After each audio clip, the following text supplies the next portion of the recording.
Muslims are converting to Christianity at an overwhelming rate. While solid numbers are hard to find, especially from countries that are hostile to Christianity, estimates range from hundreds of thousands to millions of Muslims converting to Christianity each year. As far as why this is happening, we've heard some explanations already. Many Muslims are reporting having dreams of Jesus. Many others are having life-changing encounters with Christians, and some are being contacted by undercover missionaries in Muslim countries. But the question we haven't had answered yet is, why do most Muslims who convert to Christianity choose to convert to Protestantism over Catholicism or Orthodoxy? While preparing for this video, I thought of a couple possible explanations. Maybe it's because Protestantism, especially evangelicalism, has a low barrier to entry. I also thought maybe it's because evangelicalism is easier to practice in private. However, when I brought this up to a friend who actually did convert from Islam to Catholicism, he told me that the answer is actually quite simple, and it's not any of these things that I've just said. In this video, we're going to discuss what that reason is, how we can fix it, and why Catholicism is actually uniquely well suited to receive ex-Muslim converts. So like I said, I asked my friend who is an ex-Muslim who converted to Catholicism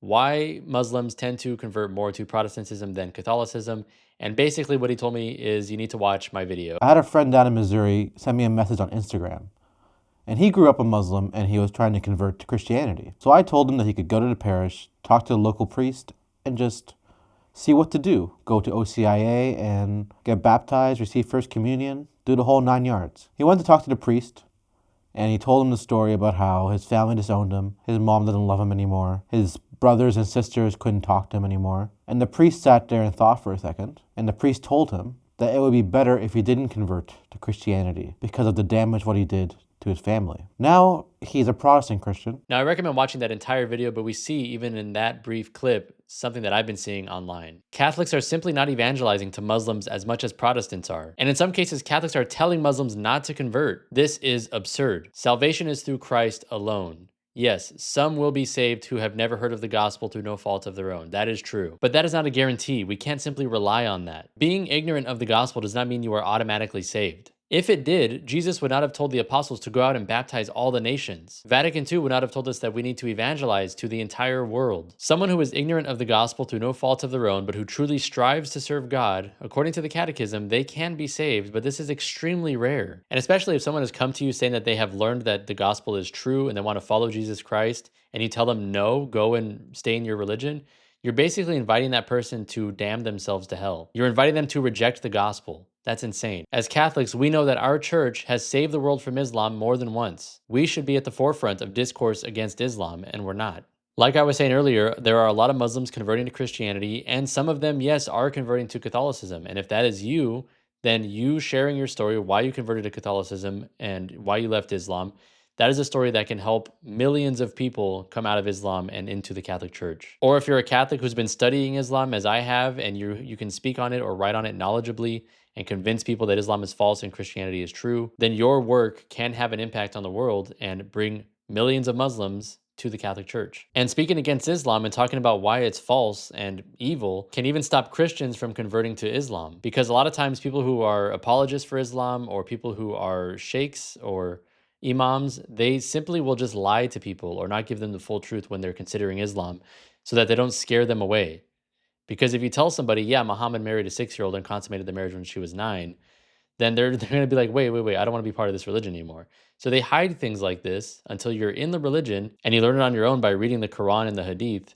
Then you find out about it once you're a year or two in, and then you leave, and then your life is threatened because you're an apostate now. That is quite literally how Islam functions. I know people who have spent years studying Islam in the desire to convert to it, but they wanted to be prudent and study it first. And they said that the people they were talking to would discourage them from looking things up on the internet because they knew that what they would find would scare them away from Islam because Islam is so plainly false and evil. So by sharing that truth, more Christians or people who are just, naive and don't understand what Islam is, they can be saved from joining this very, very false religion. So if you are a Catholic and you have some kind of knowledge about Islam or experience with Islam, either because you studied it or you converted out of it, then I highly encourage you to please share your story online. It will help. It will affect hundreds of thousands, if not millions of people. And it is our obligation as Christians to share this gospel with the world. And I truly believe that Catholicism is better equipped to receive Muslim converts than other branches of Christianity, particularly for a couple of reasons. Number one is that Catholicism contains many structured prayer practices.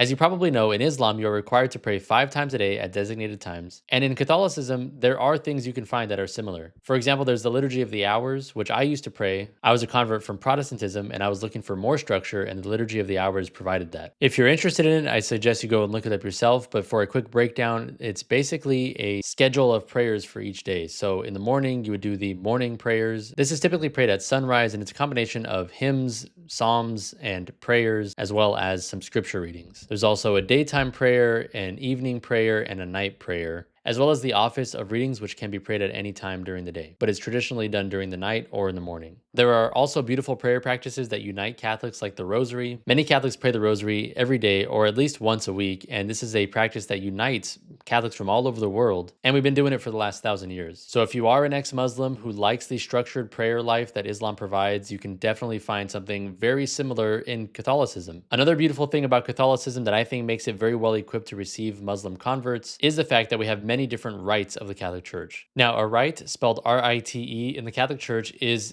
basically a collection of Catholics who have a specific liturgy and language and some practices that are unique to them, but they are still within the body of the overall Catholic Church. So, for example, some rites that come out of the Middle East are the Chaldean Rite, and there's also the Maronite Rite, and I'm sure there are others that I'm not remembering right now. But these are rites that speak Middle Eastern languages like Arabic or Aramaic, and they have practices and liturgies that derive directly from those cultures. So you can still maintain a lot of your same culture while practicing the Christian faith. And the third thing that I think Muslims will really appreciate about the Catholic Church is its roots in ancient history, its roots in tradition, and its resistance against modernism. Unfortunately, today we see with a lot of Christianity, especially in some of the high church Protestant churches like Anglicanism or Episcopalianism, Methodism, and so on, there is a lot of LGBT stuff creeping into those denominations. And we can argue about why that might be, but the important thing is that the Catholic Church and Orthodox churches, to their credit, have resisted this very strongly. The Catholic Church has taught for the last 2,000 years the very same things about sexuality and contraception and abortion, transgenderism, all of these hot button issues that are coming up now today that a lot of churches are caving into and going with the culture on these things. The Catholic Church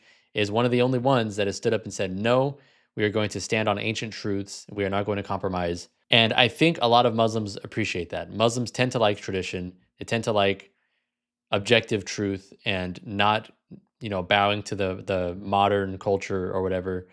And that is something that the Catholic Church is an exemplar of. These are just a few of the reasons I think the Catholic Church is very well suited to accept ex-Muslim converts. Again, really the big thing holding us back is that Catholics do not evangelize enough. Protestants have done a very good job of evangelizing to the Middle Eastern world, especially people like God Logic, Inspiring Philosophy, David Wood, and I'm sure there are tons of other people that I'm not thinking of right now, but these are some of the people who have been doing the best work in combating Islam in the world. And I truly think that if we as Catholics put a little bit more effort into this, we could see mass conversions from Islam to Catholicism. So I understand that not every Catholic apologist has to talk about Islam. That's not everybody's expertise. Not everybody wants to go and learn about Islam. But if you are a Catholic who has an interest in learning about Islam or has an experience from Islam, I really think that it would be a huge help if you were to step up and share your story. Even if you're not an expert, that's okay. Just share your story. You're an expert in your story at least, and offer that to the world. I'm certainly trying to learn more about Islam every day. I am reading the Quran, actually. I'm on chapter 6 as of recording this.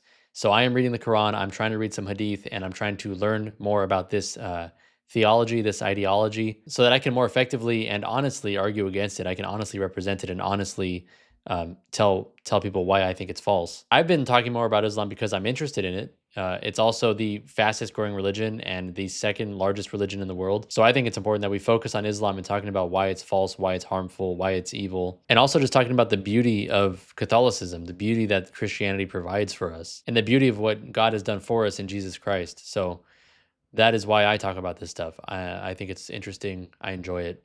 Hopefully you enjoy it. With all of that said, thank you so much for watching up to this point. If you enjoyed this video, make sure to give it a like, subscribe to the channel, consider becoming a member at the cafe, Sarah's Cafe. Link is in the description. That is where we have early access to videos. Members saw this video early. Members always get ad-free videos. They also get frequent live streams with me. We're memorizing scripture right now, memorizing the Sermon on the Mount, which has been a lot of fun, very beneficial. So I highly recommend you join us over there if you can. And until I see you next time, God bless. Cheers.